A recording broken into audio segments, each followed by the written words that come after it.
It's a surprise, Tanya. We're going with Mom. The confident voice of my husband echoed in the entranceway. While glancing at my happy husband and his mother, I couldn't contain my surprise. Naturally so. After all, this trip was our honeymoon, so it was natural to be shocked to hear that my husband planned to bring his mother along. Confused by my husband's statement, while I was thinking about what to say, he made a face like he was chewing on a bitter bug and voiced his dissatisfaction.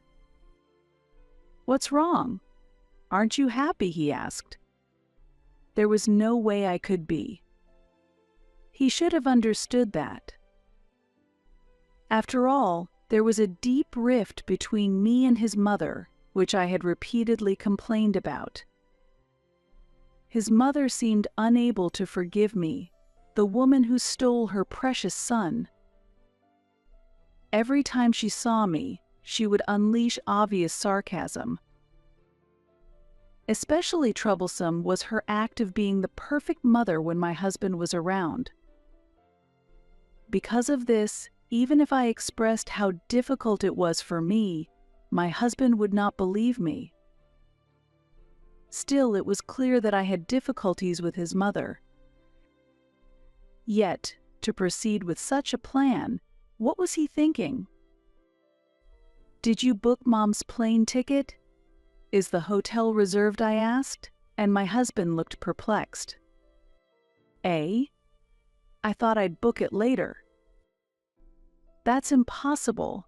When do you think we booked ours?" I raised my voice. Of course, there was no reservation for his mother. It was baffling for them to think of having her accompany us during the peak tourist season without a reservation. When I explained this point to him, he snorted as usual. "Then, could you give us all the tickets?" For a moment, I didn't grasp the meaning of his words and asked for confirmation, to which he repeated, displeased. "If there's no ticket for my mother, then give me yours. I paid for the trip, so I have that right." The smug face of my mother-in-law entered my field of vision, and I was shocked. I could only be astonished at her attitude. I cannot understand at all what he is thinking. This is not just a regular trip, it's our honeymoon. I can't believe he would plan such an important trip with his own mother. Of course, I would want to avoid even a normal trip with my mother-in-law. As I stood with my mouth open in surprise, my mother-in-law had a smug look on her face. She seems very pleased that her son is prioritizing her. "Come on, hurry up. There shouldn't be a problem since I paid for it," he says. Does he think that just because he paid, he can do whatever he wants? As I ponder this, the cost of the trip suddenly comes to mind. By the way, about the cost of this trip. My name is Tanya. I am 28 years old and work for a company run by my father. Initially treated as a nepotistic hire, my serious attitude and results were recognized, and gradually the people around me began to value me. Nevertheless, because of the fact that I am part of a business-owning family, malicious rumors are sometimes whispered, and occasionally they hurt my heart. In such a situation, my husband Glenn has been my support. We are the same age and have been exchanging opinions frequently as colleagues in the same team since we joined. It did not take long for our relationship to start. While Glenn efficiently handled his duties and contributed to improving performance, he was also trusted by my father. When we announced our marriage, my father immediately agreed. "Glenn, huh? I've heard about you. take care of my daughter." "Of course, I'll make her happy," my husband replied. Watching that exchange, I felt the glow of the moment. At that time, my father was timing the future handing over of the company, and within the company, there was anticipation that Glenn might be the next president. He thought that the sudden marriage of his daughter could be a chance for generational change in the company. Although there was a possibility of entrusting the management to someone outside, having a capable son-in-law would surely have reassured my father. I am not good at putting myself forward, but if a competent son-in-law were to take over management, that would be the best outcome. I suppose that's what he thought. Although my father did not discuss this directly with us, we often talked about business management during meals together, so my husband and I anticipated that it would happen someday. My husband's father has already passed away, and his mother lives alone in her marital home. My husband deeply loves his mother, and during our courtship, if she called for help, he would rush to her immediately. Since she raised him alone, I have always supported, with a smile, my husband's desire to repay her. I think my husband, who can respect his mother like this, is a wonderful person. I was proud to be with such a person. However, since we got married and started living together, I have begun to feel more doubts. "I'm going to see Mom for a bit." This phrase has become my husband's standard line. And he visits his mother every week. "Is your mother unwell?" I ask with concern, but the answer that comes back is that she is not. "Tanya, don't worry about it. It's important to spend some time alone occasionally." Initially, he spoke kindly like that, but recently he has stopped showing such attitudes. On a Saturday morning, I spoke to my husband, who was cheerfully humming a song. "Are you going to your mother's house today?" The good mood changed instantly, and my husband stopped what he was doing and took a deep breath. "Why do you say it like that?" He reacted to my question with irritation visible on his face. Surprised, I shrugged my shoulders. I might have sounded accusatory without realizing it. It was already said. He glared at me and said, "Mom is lonely by herself. I'm going because you have difficulties with her, understand?" I couldn't hide my agitation at my husband's words. It's true that I have difficulties with my mother-in-law. Of course, it wasn't like that at first. She is the woman who brought my beloved husband into this world. I sincerely wish to cherish her. However, affection does not always come back equally from the other side. My mother-in-law saw me as the woman who stole her son. When my husband was away, starting from our first greeting, she would continuously throw cold words at me. The first incident happened right after my husband had gone to the restroom. Her friendly expression suddenly changed, and she scrutinized me from top to bottom, as if assessing my worth. "So, you are the president's daughter. You don't seem like much."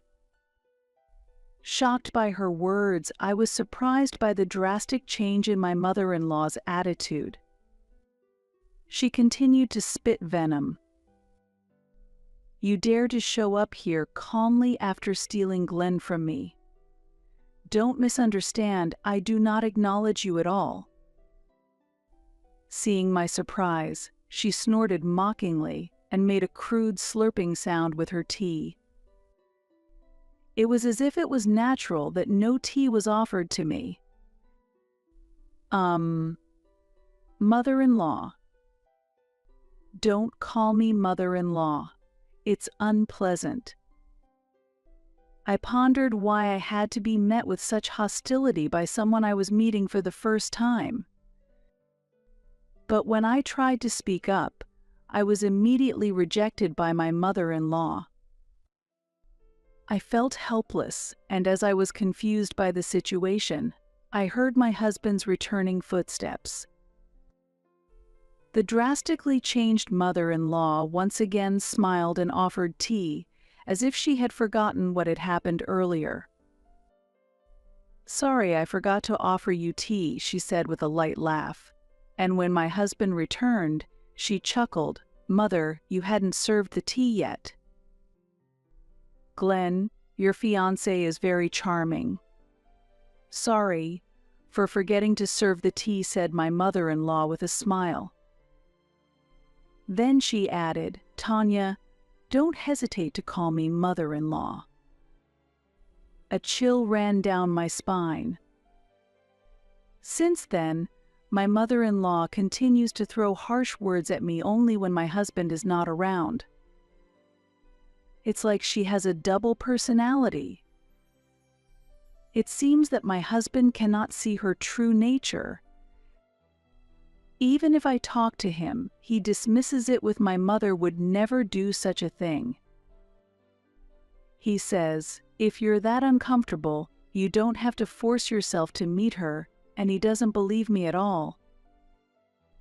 Initially, I desperately appealed, but eventually, I grew tired of him defending his mother and began avoiding meeting her. Now, I only visit my in-laws' home when absolutely necessary. My husband might think I hate his mother. "Make sure to lock the door when you leave," he said, and today, as usual, he left without looking back. I tried to reach out, saying, "Wait," but missed him.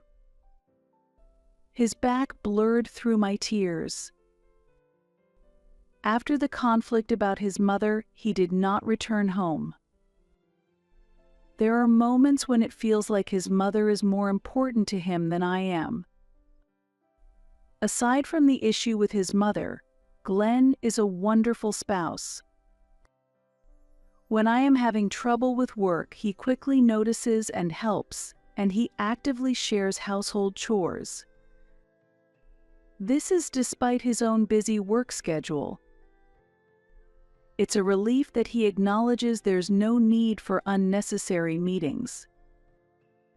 Holding these thoughts, I browse through the travel brochures.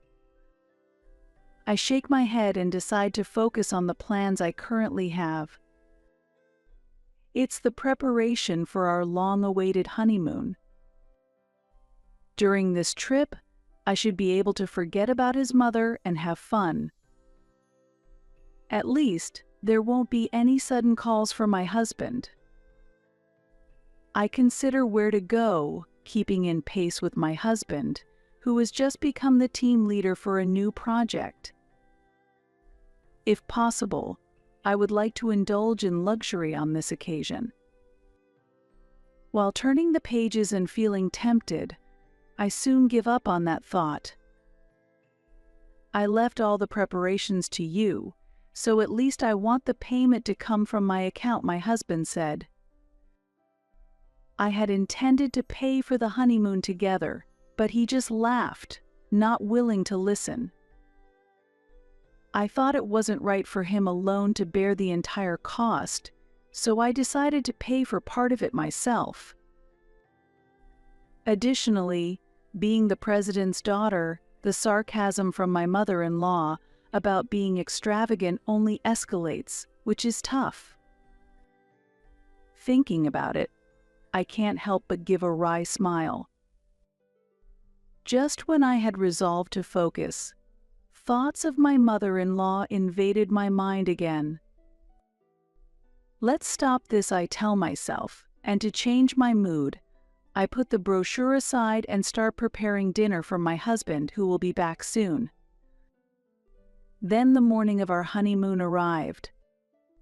As I was bustling with preparations, the doorbell suddenly rang. "Yes, come in," I said as I opened the door, only to be shocked by the sight before me. Mother-in-law. There she stood, dressed in flamboyant clothes with a large suitcase in tow. Noticing my voice, my husband peeked out. "Mom, you're early." While my husband greeted her with a smile, my mother-in-law didn't even glance at me. Unable to hide my confusion, I asked, "Early? What do you mean?" Just as we were about to leave for our honeymoon together, what could her large luggage imply? Could it be that she intended to stay at our house during our honeymoon? Tormented by this thought, my husband cheerfully announced, "It's a surprise. Mom is coming with us." Really? As my husband clapped his hands in joy, a strange sound escaped me in surprise. "What are you thinking?" I pressed. "Wait, what does this mean?" I asked in shock, and my husband declared happily, "It's a surprise. Mom is coming along." As I stood unable to hide my bewilderment, my husband proudly put his arm around his mother's shoulder, saying, "It'll be more fun with Mom along." Seeing this, my mother-in-law smiled smilingly at me. As I incredulously asked, "Wait a minute. Isn't a honeymoon supposed to be just for the couple? Shouldn't we at least have discussed this beforehand?" I tried to keep calm despite the confusion. Even as I was certain I wasn't wrong, my husband seemed to doubt my words. Why can't we understand each other? I wondered. Furthermore, my mother-in-law, seemingly enjoying my distress, hummed to herself. Why must such discord arise on the day we leave for our honeymoon? Doing something like this as a surprise, what were you thinking? I demanded angrily, to which my husband replied, "It's fine because I paid for everything, right?" Noticing my astonishment, he frowned. "No, it's not fine." Could it be that his offer to pay for the trip wasn't just to comfort me but to silence any objections about bringing his mother along? "Wait.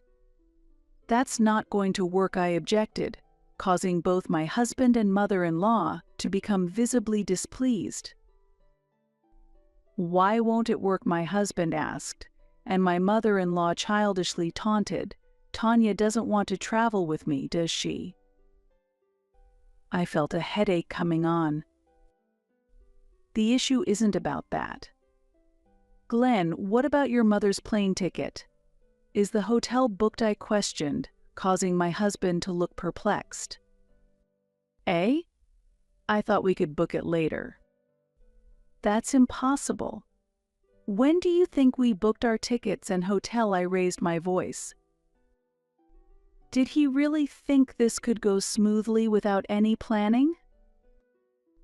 Though I tried to avoid luxury, the hotel we chose was decent. Especially now, during a major holiday period. There's no way the flights and hotels have availability now. As I pressed the issue, my husband naturally reached out. "Then, could you give me all your tickets?" For a moment, I couldn't grasp the meaning of his words and asked for clarification, to which he repeated, annoyed, "If there's no ticket for my mother, then give me yours." I paid for the trip, so I have the right to do that. The smug face of my mother-in-law entered my field of vision, and I was shocked. What's happening? What am I being told? My mother went through the trouble of preparing, so I've decided that this trip will be just her and me. We'll go with you some other time, that should be fine. The ease with which my husband favored his mother left me unable to follow. Does he think it's okay if I'm not there? I'll say it again. This is our honeymoon. Just for me and my husband. Being forced to hand over the plans to my mother-in-law, who appeared out of nowhere, is something I cannot accept. He says his mother prepared for it, but that doesn't matter. If he wants to maintain peace, his mother should step back. Yet, I was utterly dismayed as my husband continued to tell me to give up. Come on, hurry up. There shouldn't be a problem since I paid for it, he says. Actually, I was going to keep this a secret. Suppressing a headache, I sighed deeply. Actually, my father is covering the cost of this trip, not you. So it's strange for you to demand the tickets, isn't it? Upon hearing this, my husband appeared bewildered, as if he couldn't accept the fact. That makes sense. He thought he had paid, which is why he could be so assertive. Why would your father do such a thing? He began to question in surprise. I stared at him coldly. My father decided to pay the honeymoon expenses as a gift so we could save up for our future.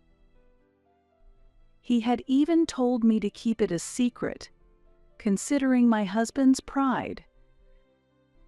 Why did you keep this a secret from me? My husband raged, his face turning red with anger.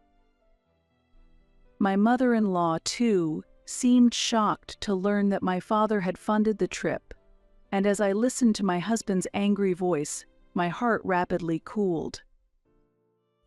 I had endured my mother-in-law's nagging and my husband's bias towards her for too long, and I finally ran out of patience. If you two want to go, then return the money to my father and cancel the reservations. Please arrange your own funding and start over. Ignoring my husband and mother-in-law's attempts to stop me, I quickly grabbed my bags and left the house. This was no joke. It was not right to use my father's money for people like them. Since I was busy and had been left to handle all the reservations, I had booked the flights and hotel in my name. Because of this, I was able to cancel everything swiftly and got into a taxi. Instead of heading to the planned airport, I gave the driver my parents' home address. When a daughter who was supposed to be on her honeymoon returned home with large luggage, my father was shocked. As I explained the situation, my father exploded in anger. What is this story? Is this some kind of joke? The constant calls from my husband only fueled my father's rage further. I was furious as well. This conversation cemented my decision.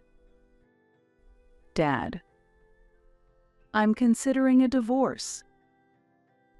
When I conveyed my resolve, my father calmed his anger and comforted me gently.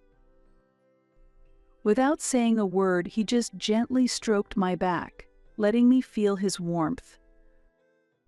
I'm sorry, Dad. As I let these words slip through my tears, my father firmly grasped my hand. The next day, my husband came to my parents' house with a box of sweets as an apology. Just as I was about to turn him away at the gate, my father intervened. If you're considering divorce, we need to talk properly. Let's hear his true intentions directly. Let him in the house. While I had intended to consult a lawyer, I followed my father's advice and welcomed him. As soon as my husband saw my father at the door, he immediately apologized. I felt irritated at the sight of my husband pretending to be innocent in front of my father. As my husband continued to apologize, I sighed, and my father urged me to lead him to the sitting room. "President, I apologize for the inconvenience caused by this disturbance," my husband said, starting to apologize with his face down on the table, even before the greetings were over. Occasionally, even in private, my husband calls my father President. He used to joke that it had become a habit, but at the moments when he calls my father President, he seems to adopt a business-like attitude. Perhaps it's because he's used to it at work. His practiced way of apologizing was disturbingly perfect. "What is this apology for?" my father pressed, sighing repeatedly. His emotions were the same as mine. My husband just kept repeating, "I'm sorry for causing a disturbance."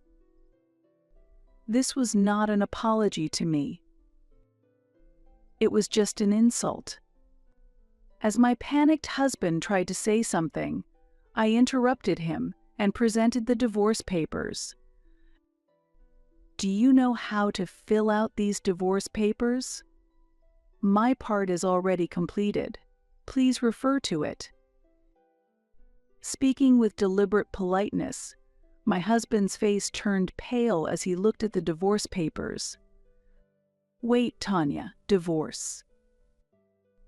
It felt like the first time since he arrived at the house that he actually looked at me seriously. I have always been second to him. "That should be fine, right? Glenn, you have your mother." If that is his attitude, I am also prepared to act businesslike and refuse any attempts at reconciliation. "What are you talking about? Why bring up my mother here? She was looking forward to that trip too. We can go on another trip together some other time, Tanya."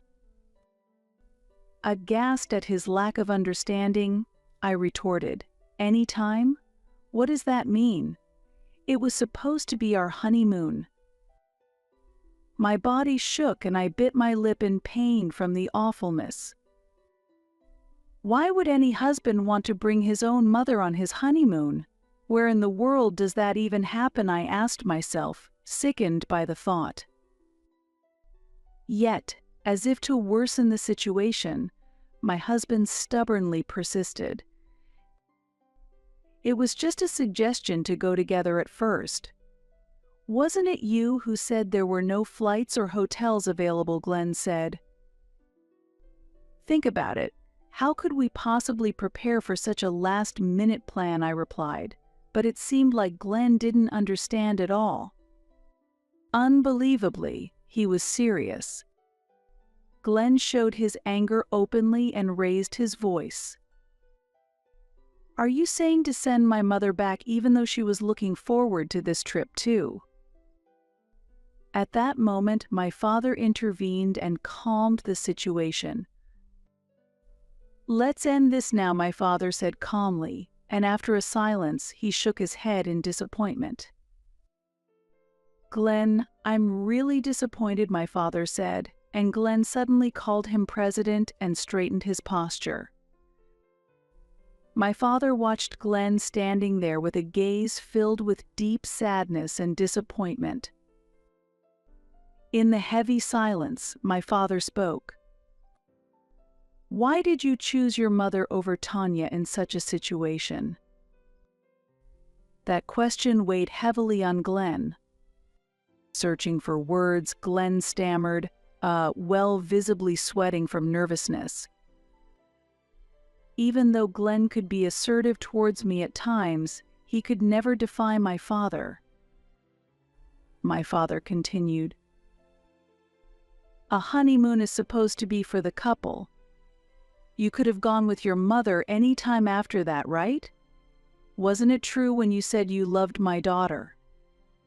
To this, Glenn shouted, "I'm not lying. I just wanted to treat my mother as important as her." At this sudden outburst, my father looked sternly at Glenn for the first time. "Even if it makes Tanya sad, is that okay?" he pressed, and Glenn lost his words, stammering. Then, trembling, he said, "I'm sorry," but his clenched hands clearly showed the humiliation he felt.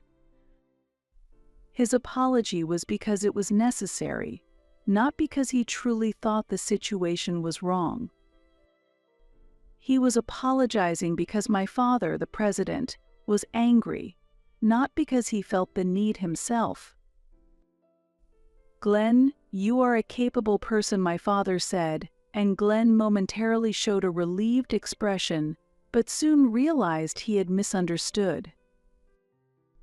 My father's gaze was icy like a midwinter lake, piercing Glenn with increasing sternness.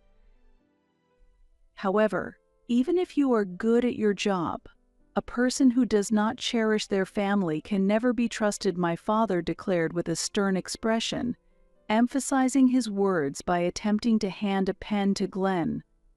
At this gesture, Glenn visibly shivered, showing signs of deep fear.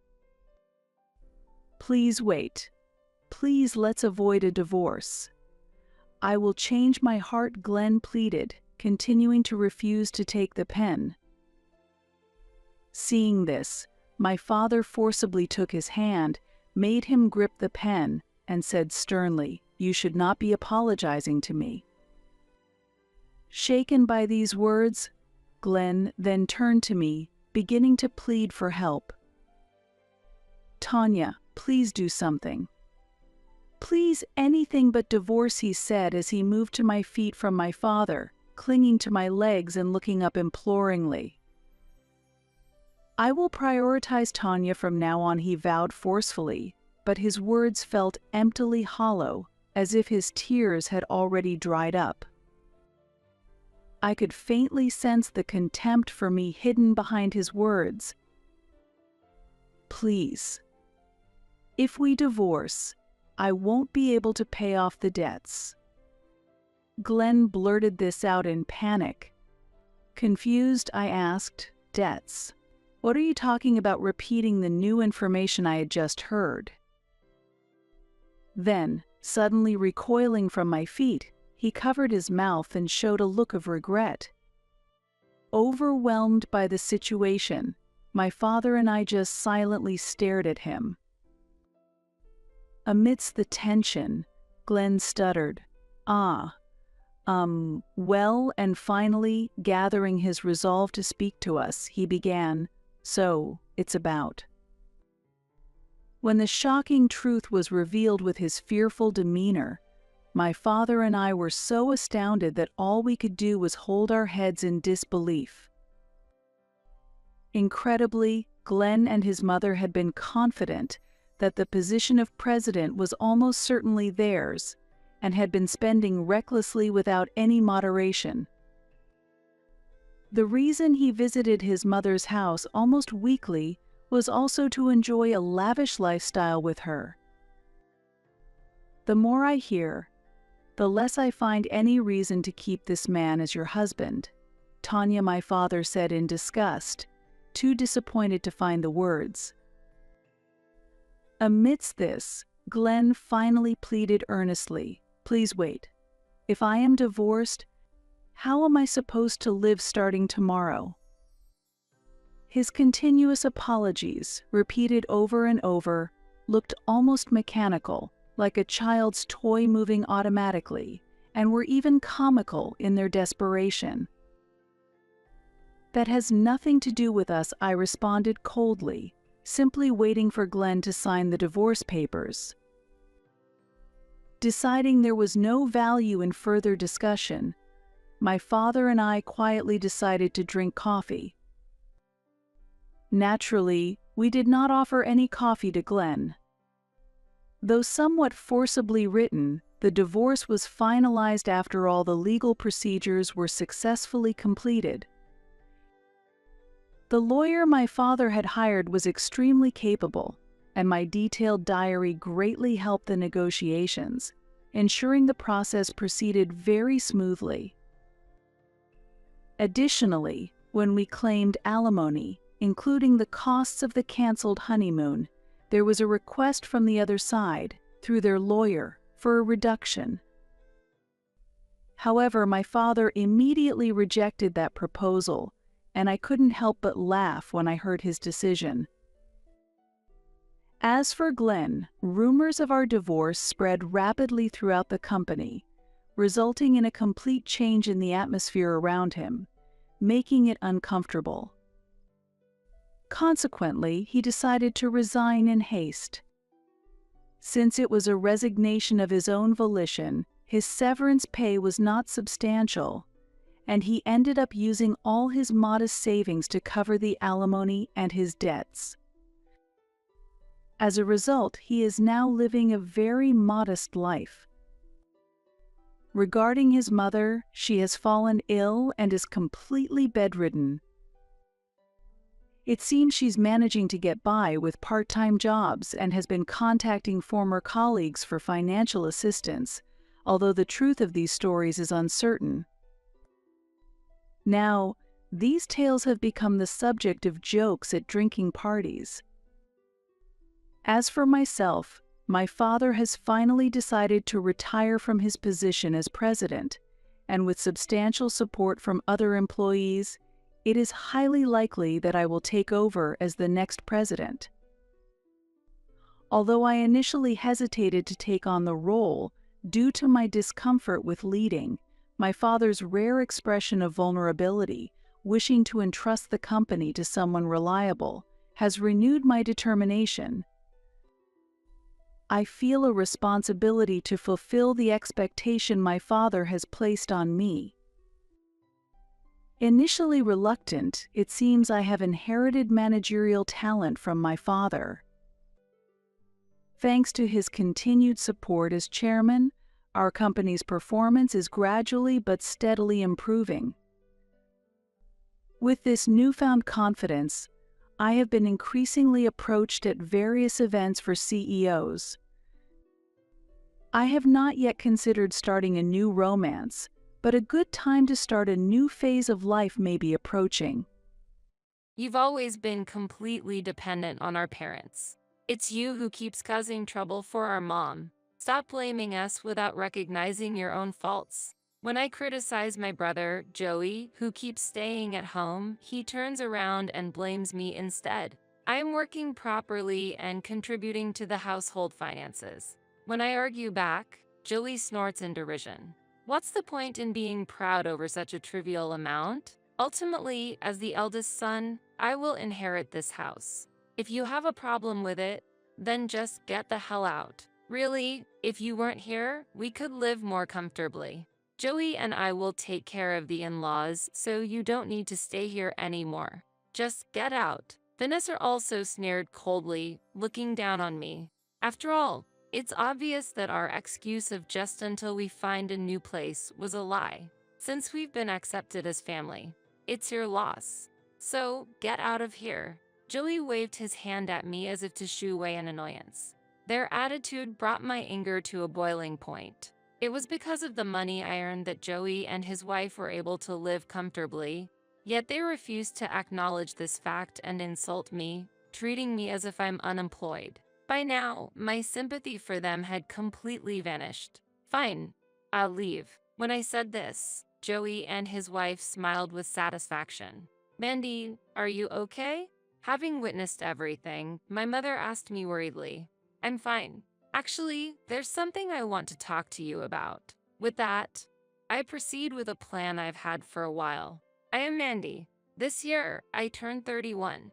During my childhood, I was weaker than other kids, frequently in and out of the hospital with asthma and pneumonia. This made attending school regularly difficult, and I felt out of place among my peers. I had an older brother, Joey, 2 years my senior, with our parents alternating visits during my hospital stays. Joey often found himself alone at home, leading our parents to regret making him feel so alone. Initially, Joey was concerned about my health, but as our parents spent more and more time with me, his attitude towards me gradually worsened. Why is it always Mandy who gets all the attention? Pay attention to me too, not just Mandy. Joey said this to our parents when he was in second grade of elementary school. At the time, I was in the highest class of kindergarten. According to hospital regulations, preschool children had to be accompanied by a parent for the duration of their hospital stay. Once I reached elementary school, it wasn't necessary for my parents to be with me constantly, theoretically allowing Joey to have their undivided attention. Yet, his harsh attitude towards me and his grievances persisted. Even after moving on to middle school, where I struggled to fit in and make friends, Joey ridiculed me when he saw me alone. Haha, can't you make even a single friend? This is what you get for being coddled by our parents since you were a child. Being alienated at school was bad enough, but receiving such harsh words from Joey was even more painful for me. After graduating high school, I chose not to pursue college or vocational school but to work from home.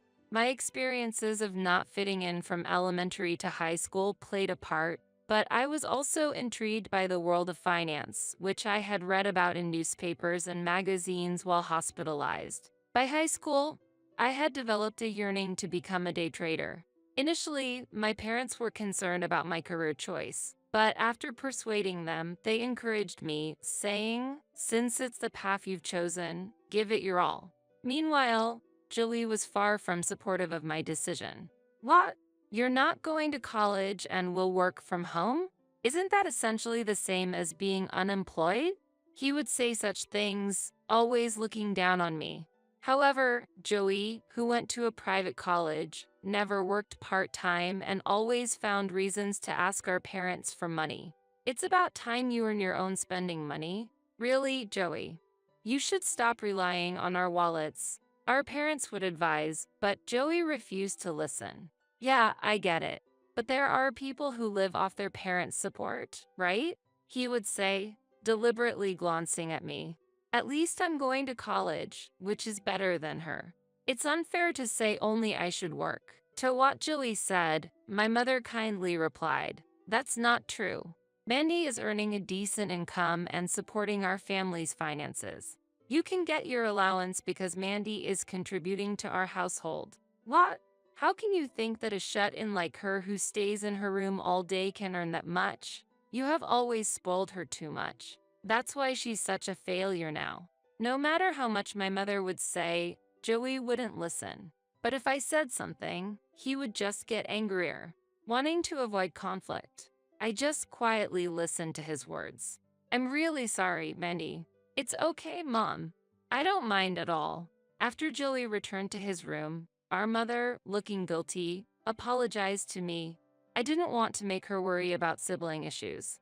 Seeing me act cheerfully, she expressed her gratitude and patted my head. That was enough to make me happy. Joey continued to enjoy his carefree college life and moved out after graduating.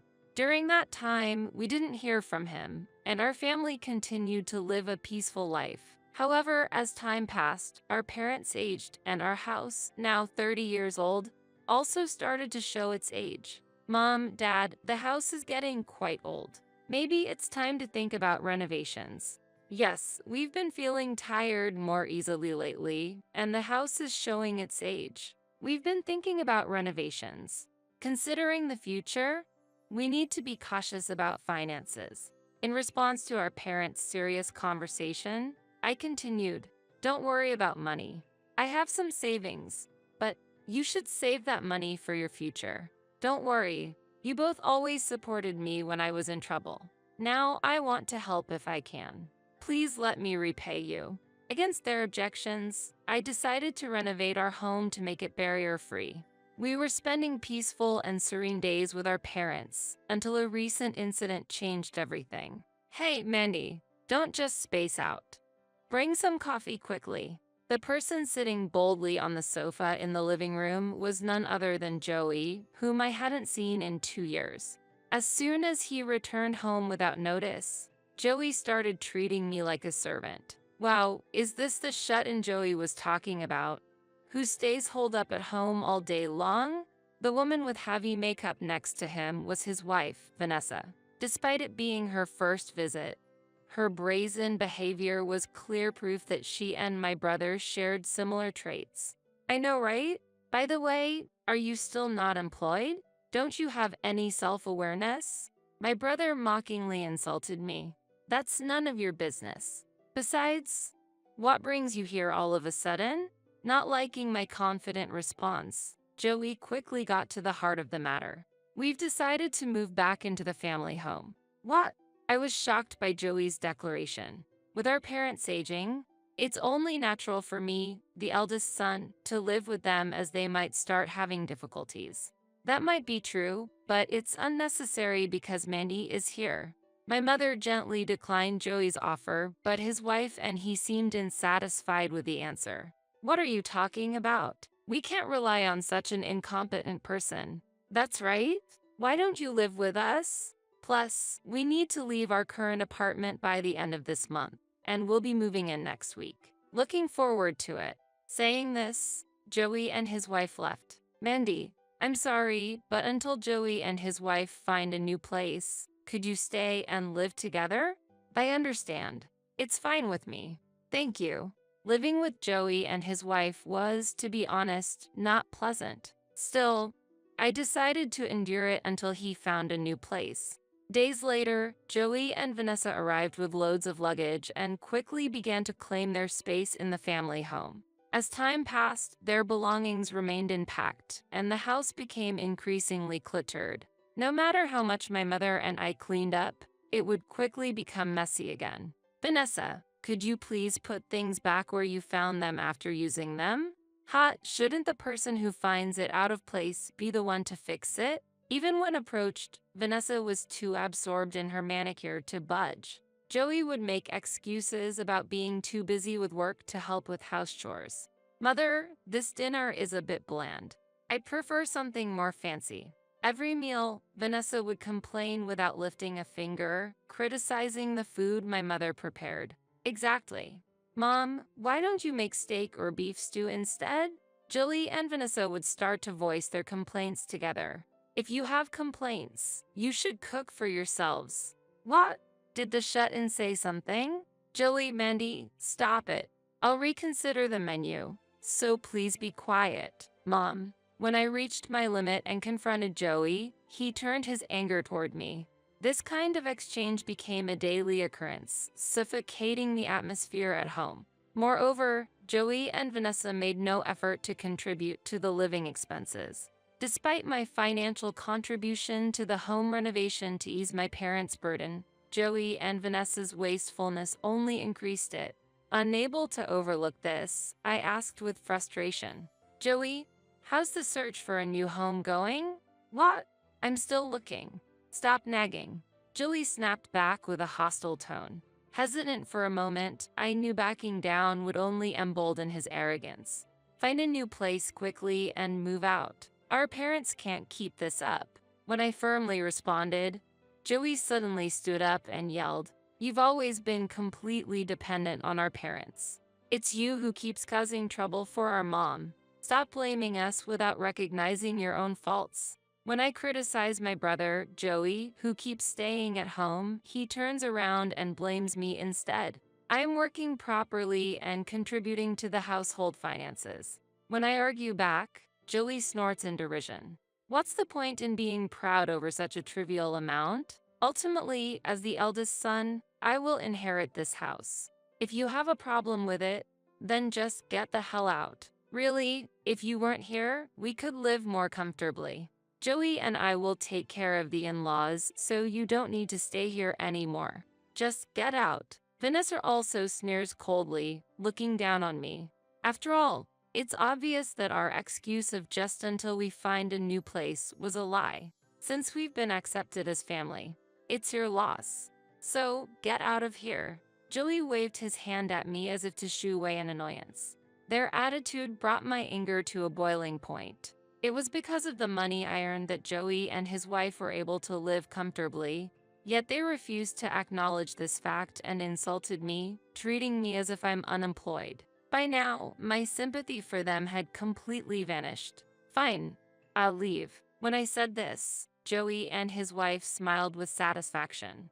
Mandy, are you okay? Having witnessed everything, my mother asked me worriedly, "I'm fine. Actually, there's something I want to talk to you about." With that, I proceed with a plan I've had for a while. Weeks after leaving the house, I received numerous calls from Joey and Vanessa. Initially, I ignored them, but due to the excessive number of calls, I finally answered. "What's going on here? Where have Mom and Dad disappeared to? They haven't returned from their trip." Joey began to speak urgently. "We're running out of food and I need to get some allowance from Mom and Dad. Do you know where they are?" I was infuriated by Joey and Vanessa, who were more concerned about their meals than the fact that our parents were missing. Seeing this moment as an opportunity to retaliate, I answered calmly, "Mom and Dad are with me right now." "What?" Joey was at a loss for words at my response. From the other end of the phone, I could hear Vanessa causing a fuss. "By the way, I wanted to say something. How about becoming independent and stop relying on your parents' support?" "What?" When I echoed the words Joey once directed at me, he raised his voice in indignation. "Why are you and Mom in the same place?" "Why?" "Because we've moved." Joey's irritation towards me increased in tone. Unable to watch this exchange any longer, Vanessa on the other end started speaking. "Mandy, could you lend us a hand? We're running out of living expenses." To Vanessa's request, I responded firmly. "Why do I have to support you? I have no responsibility to save you strangers." "What are you talking about?" Vanessa raised her voice, but I responded without flinching. "Also, I've decided to sell the house, so you'll need to leave by the end of this month." "What?" Vanessa was surprised at the unexpected announcement. "Wait a minute. What do you mean you're selling the house?" To Joey, who was puzzled, I conveyed the facts calmly. "Because I have no intention of living there anymore. Not living here, but that's our parents' house. Why would you get to decide to sell it?"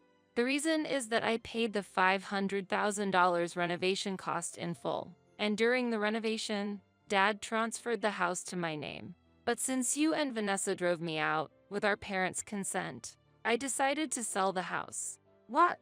$500,000? Yes, you treated me like an unemployed leech, but in reality, I've been working as a day trader, earning over $10,000 a month. That much." Joey was shocked by the truth and lost for words. Faced with the precariousness of their situation, Joey and Vanessa suddenly changed their attitude and began to plead. "Mandy, I truly apologize from the bottom of my heart. We deeply regret our mistakes. Could you give us just one more chance to live together warmly and peacefully as a family?" Joey proposed with an unprecedented frail voice. In response, I gave a derisive sneer similar to how Joey once treated me and rejected his proposal. "After all this time, you talk about family?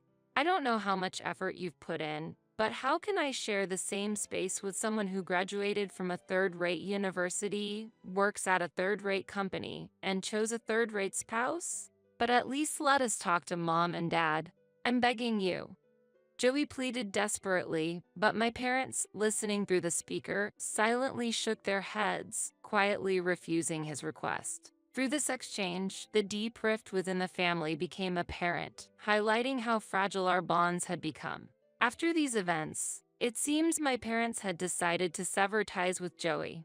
In a desperate situation, Joey appealed, "Please help. Our savings are gone, and I don't know how to make a living from now on." With tears in his voice. Despite his earnest plea, recalling the years of insults and cold treatment, I felt no sympathy for him. I told him calmly yet firmly, "You're in this situation because of your own actions. I want to cut off ties with you. So please leave the house by the end of this month." Just as Joey was about to respond, I cut off the call, maintaining control over my emotions. As a result, Joey and Vanessa had no choice but to leave the house. Their unplanned and wasteful lifestyle had caught up with them, depleting their savings, and Joey's income alone was insufficient to cover their living expenses. Eventually, they found themselves in a modest apartment, facing extremely tough times. Meanwhile, our family was enjoying a happy and comfortable life in a newly purchased barrier-free condominium. We spend our days enriching both mind and body, relaxing in the condominium's hot springs or borrowing books from the in-house library. My parents are very satisfied with this new living environment, and with deep gratitude to them, I continue to give my best at work every day.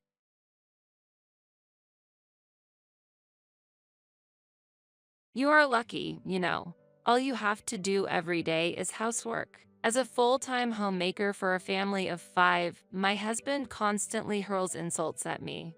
He seems to think I'm just lazing around at home, not doing anything and living an easy life. But that is far from the truth. I am in charge of everything in this house. When I glare at him with a stern look, my husband just smirks with even more contempt. What's with that look? You're living off me and yet you're quite defiant. Parasites living an easy life should just listen to what I say. Parasite? How can he say something so insensitive? At those harsh words, tears of sadness and frustration spill from my eyes. Seeing my state, my husband sighs with annoyance. Oh, come on. A crying parasite? What a nuisance. My name is Hillary. I'm 28 years old. I married Tom, who is a year older than me, 2 years ago. After getting married, we moved in with Tom's parents. In addition to Tom's parents, his brother, who is around the same age as Tom, also lives with us, making it a household of 5. My living situation changed drastically after marriage, and although I was initially anxious, Tom's parents and brother are very kind people who treat me well. Despite often hearing negative opinions about living with a spouse's family, it doesn't apply to me at all, and we've built a good relationship. Now, as a full-time homemaker, I take on all the housework in this home. Before marriage, I worked at a company, but Tom's parents asked me to become a full-time homemaker, so I quit my job. I've always enjoyed cooking, and since my parents both worked, I often helped with the housework when I lived at my parents' house. Therefore, I happily accepted Tom's parents' suggestion and am now desperately managing the housework for 5 people. The house is large and there are many of us, so it's tough, but I also feel a great sense of fulfillment. Thanks to Hillary taking on the housework, I can focus on my work with peace of mind. I'm truly grateful. My mother-in-law often expresses her gratitude. While I feel a bit uncomfortable with my mother-in-law thanking me so much, she smiles and says, "It's natural to express gratitude because you're protecting the home when no one else is around." Before marrying Tom, I heard from him that his mother was very strict. My mom can be quite scary when she's angry. It's better to just follow along and not say anything strange, Tom advised me when we were newlyweds. However, when I'm doing housework and have questions, my mother-in-law kindly teaches me. Indeed, my mother-in-law is strict, but living with her, I've come to see her as a sincere and compassionate person who dislikes dishonesty. I deeply respect her, considering she used to manage the housework in between work before I moved in. This is because Tom's family runs a business. Tom's father is the president of the company, and his mother holds an important position there. Having started the company together, Tom's parents possess significant business skills and seem very busy every day. Yet, despite their busy schedules, they take turns doing the housework on their days off to care for me. Tom's brother and Tom himself also work at their father's company. Being a large corporation, my family is essentially a successful one. Tom's brother is good at his work and has a pleasant personality, and he often helps me with the housework. I truly feel blessed to have such a family. Since getting married, I've thought I live in an environment without any complaints. But there's just one issue I haven't been able to confide in anyone. That issue is my husband, Tom. Before we got married, Tom was as kind and dependable as the rest of the family. However, since we started living together after marriage, his attitude began to change gradually. One night, after coming out of the bath, Tom threw these words at me. "Hillary, I can't find the shirt I'm wearing tomorrow." "Where is it?" "Sorry, I haven't finished ironing it yet. I'll give it to you once I'm done." "Huh? Why didn't you do that during the day? You had time, didn't you?" Perhaps because no other family members were around, Tom clicked his tongue at me.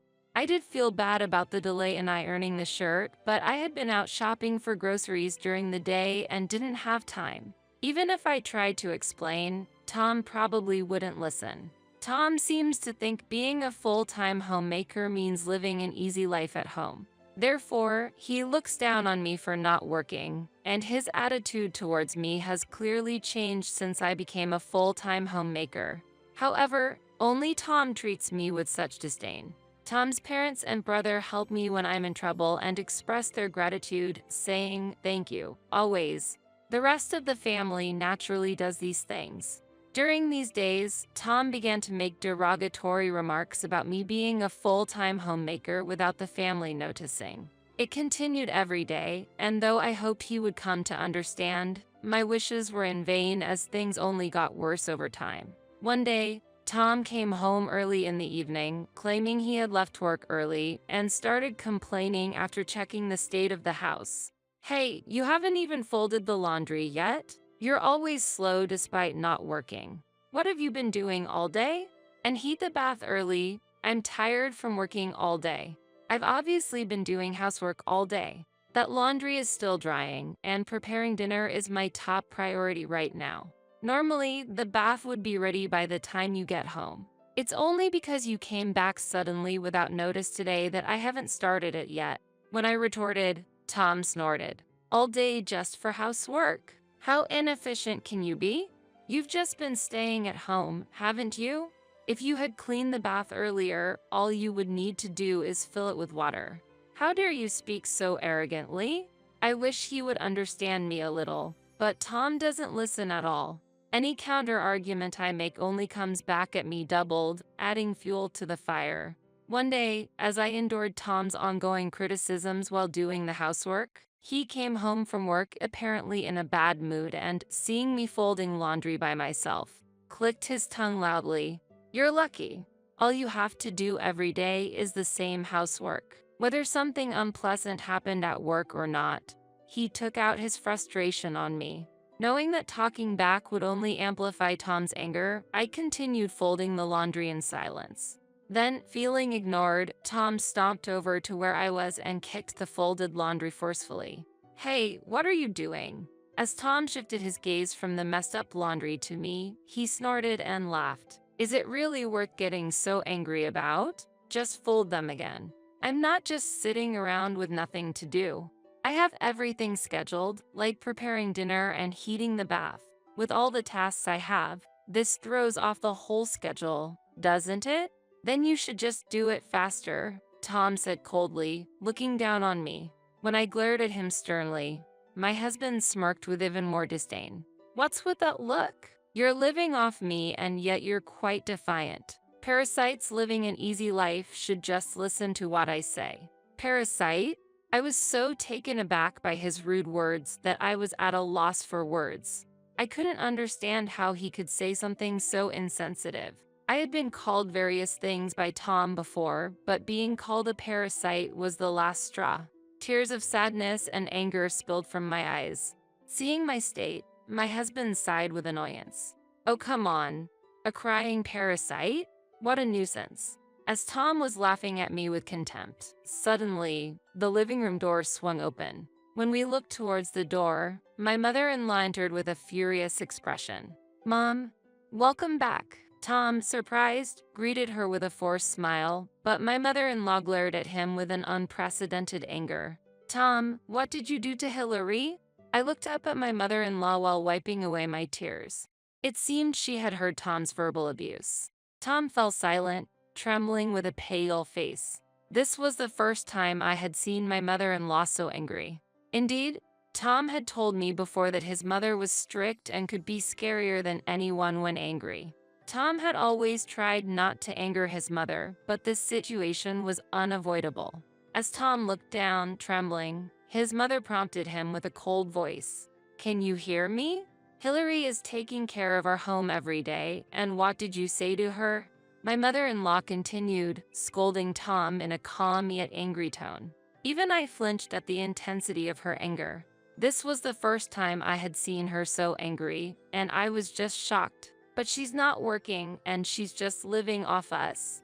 If she's not working, she should at least do the housework. Tom snapped back as if coming to his senses, yelling at me, "What's wrong with calling her a parasite?" Hearing the word parasite again, tears welled up in my eyes.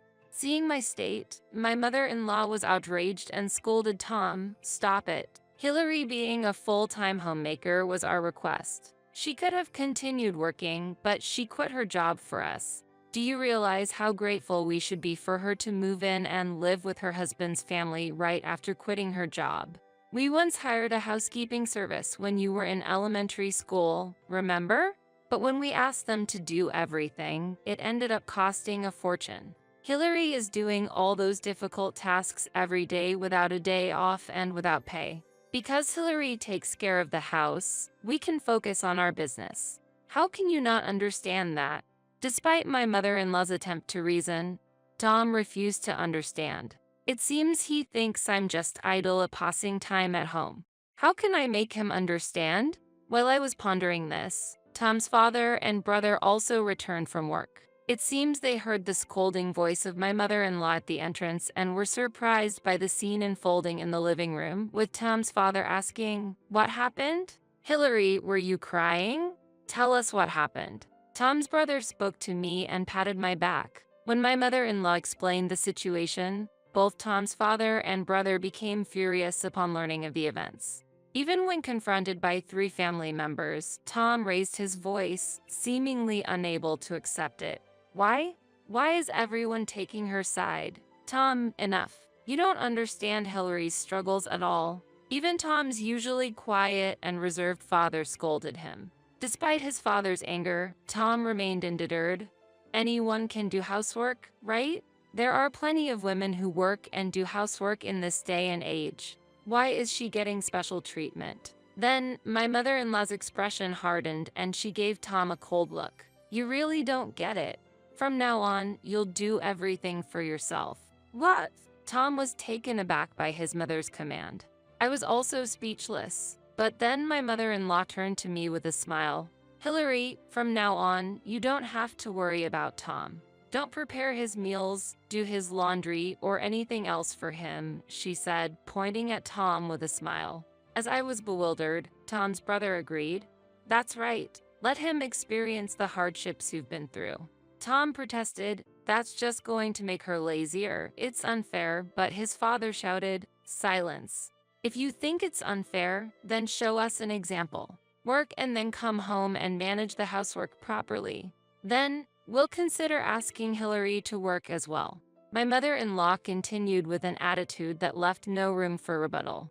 Perhaps overwhelmed by the pressure from the 3, Tom reluctantly accepted his mother's directive. Since then, I've been doing the household chores for everyone except Tom. Tom, it seemed, had his pride. At first, he awkwardly managed the housework with a show of confidence. It was the first time I saw him doing housework, and I was surprised. I thought, he can do it if he tries. When cooking, he looked confused at times, but I did not offer my help. Tom's attitude suggested he didn't need my assistance.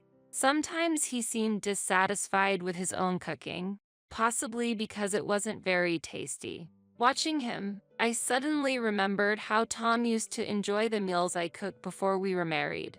Lately, he hasn't complimented my cooking, leaving me feeling a bit sad. Then, one weekday night, damn, I forgot to iron. After taking a bath and getting ready for bed, Tom muttered in frustration while holding a wrinkled shirt.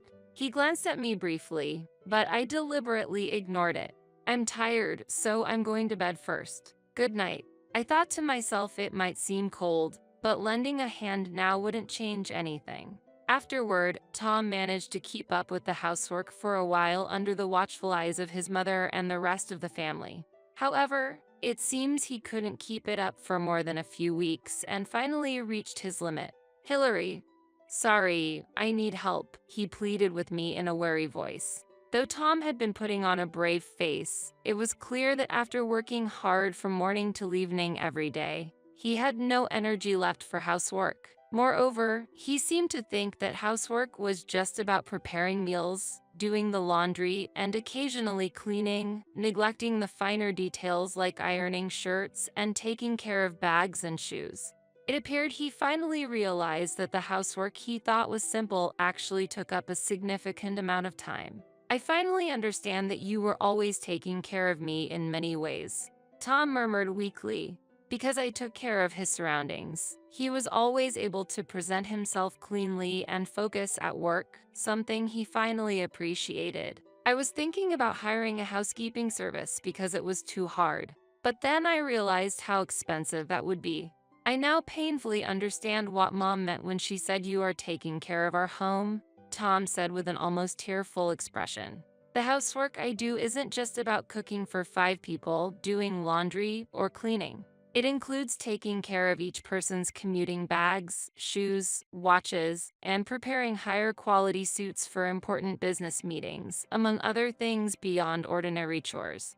Also, organizing and categorizing the myriad of contacts from relatives, friends, and classmates to maintain the image of a successful business family is part of my job. This is why Tom's parents couldn't just hire a housekeeping service. Having strangers see potentially sensitive company documents was a concern. In this respect, I am a family member and don't cost anything. That's why they pleaded with me to take care of everyone in the household as a full-time homemaker, offering to give me a generous allowance for living expenses. Tom deeply apologized to me. I'm really sorry for all the terrible things I've said. I really am sorry. I want to eat your cooking again, Hillary. Receiving Tom's sincere apology, I finally smiled back. It seems you've learned your lesson well. Then, I heard my mother-in-law's voice and looked over. Tom's parents and brother were standing at the door, looking at us with a mix of astonishment and bemusement. My mother-in-law shrugged her shoulders and addressed Tom. Just as Hillary has supported you, from now on, you should also support Hillary. Both work and housework are important, and you shouldn't act arrogantly or look down on your partner. Tom, looking bewildered at first, took her words to heart and nodded earnestly. Since reconciling with Tom, I have been diligently managing the household chores to support my family. Tom, no longer displaying any contemptuous attitude towards me, said, "We have days off from the company, but Hillary doesn't. Isn't that unfair?" He began helping with housework actively so that I would be able to have days off as well. Thanks to this, I've had more personal time for shopping, watching movies, and relaxing. Recently, I went out for lunch with my mother-in-law, enjoying a wonderful time together. Our relationship has deepened through this incident, and we're even planning a girls' trip, leaving the housework to the men next time. It'll surely be a meaningful trip, and I'm excited like a child. Despite my worries at one point, I'm grateful to be blessed with such a wonderful family.